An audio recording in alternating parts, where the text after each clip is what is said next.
Spike's RT blog, date June 15th, 2008.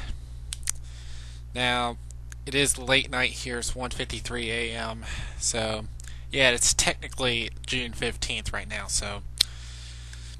Alright, so there's a reason why I've named this blog Truth and Fiction. It's because, well, there is the true story, but there are some times when people want to make up stuff and go into their own fantasy land. So, and recently there has been some stuff about this troll site, Encyclopedia Dramatica, which they post all kinds of lies and stories in there. And since I'm going to Anthrocon in about 11 days, I'm going to disprove a lot of their stuff from their Encyclopedia Dramatica article on Anthrocon. And I will disprove that with some stuff of my own.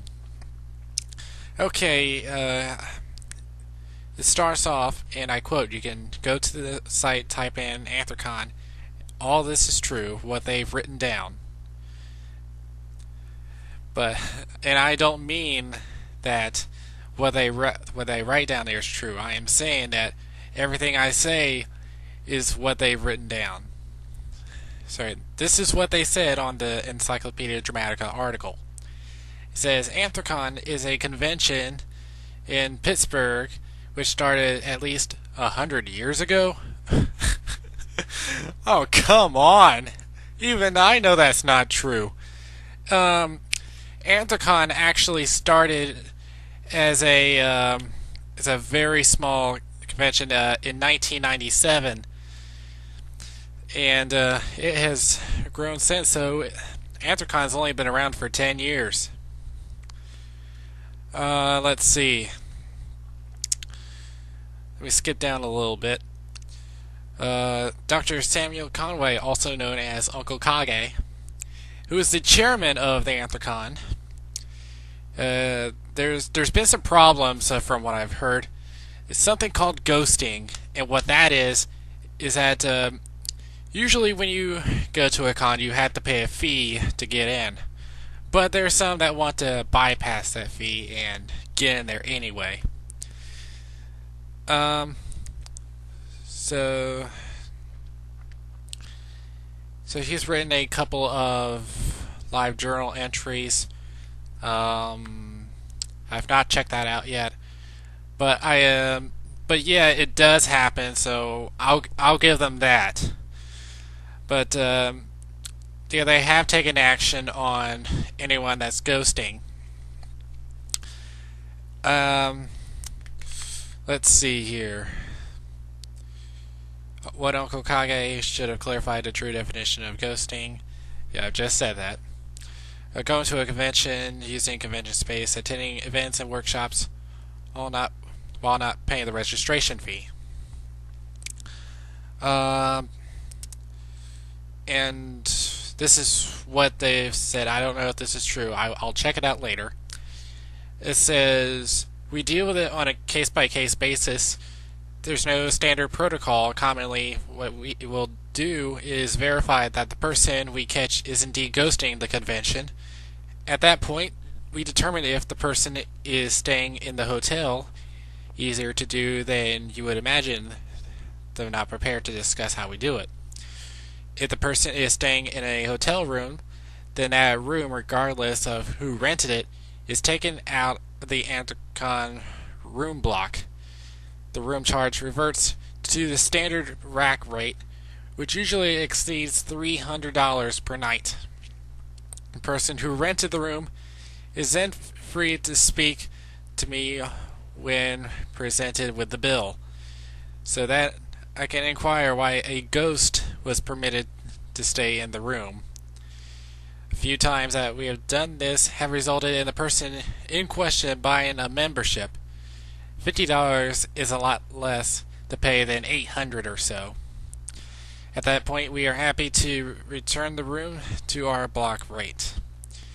Then the article says, People question if this practice is legal after the person reserving the room makes a contract with the hotel and signs the room rental agreement receipt. People also plan on ghosting the convention this year. Now, usually there is a contract, and so if you breach the contract, then the contract is null and void. So they do have the right to do this. With the people planning on ghosting the convention this year, I don't know about that, but if there is anyone planning on ghosting, they better watch out, because very likely they'll track them down. And I can tell you how, from my perspective. Usually when you go to a con, you're given a badge. I have one here that I got from FWA. Let me find it. Where is it? Here it is. Okay, move this stuff out of the way. Yeah, something like this. Yeah, this is the one I got from Furry Weekend Atlanta. It's just like this. And yeah, you're usually given one at the start of the convention.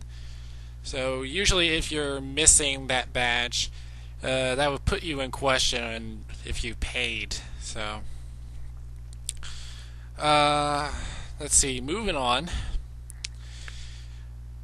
It talks about some drama from baseball. It says the Milwaukee Brewers, fresh off beating the Pittsburgh Pirates in the first game of the series that day, checked into their hotel for the first time for their 4-day series. The only problem was their hotel was infested with furries. The team could not sleep that night. Most of them freaked out of what appeared by commoners to be immense amounts of bestiality. Trolls with their bestiality stuff. But yeah, I have heard of this story before. And I do think it's a true story. I've seen a couple of articles about it. Yeah, I don't blame them for being freaked out about it, but yeah, it can happen if there's something weird from their perspective. So I don't really blame them. But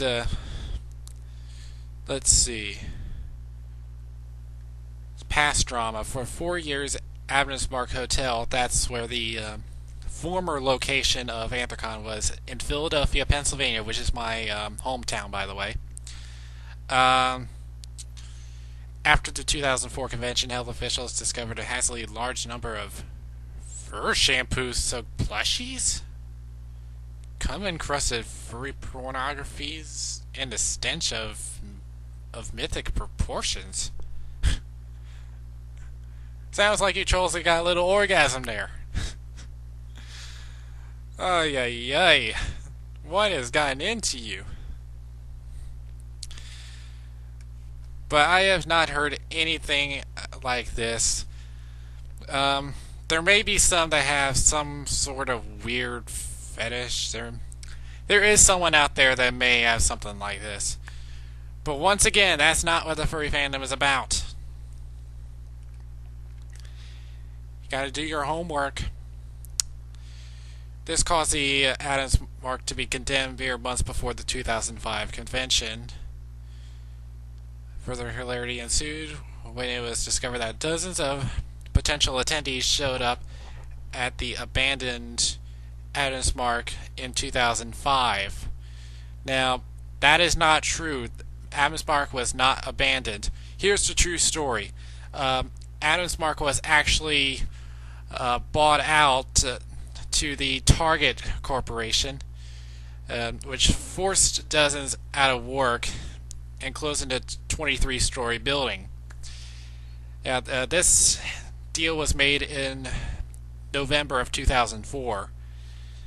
And so yeah, because of that, and also there were so many attendees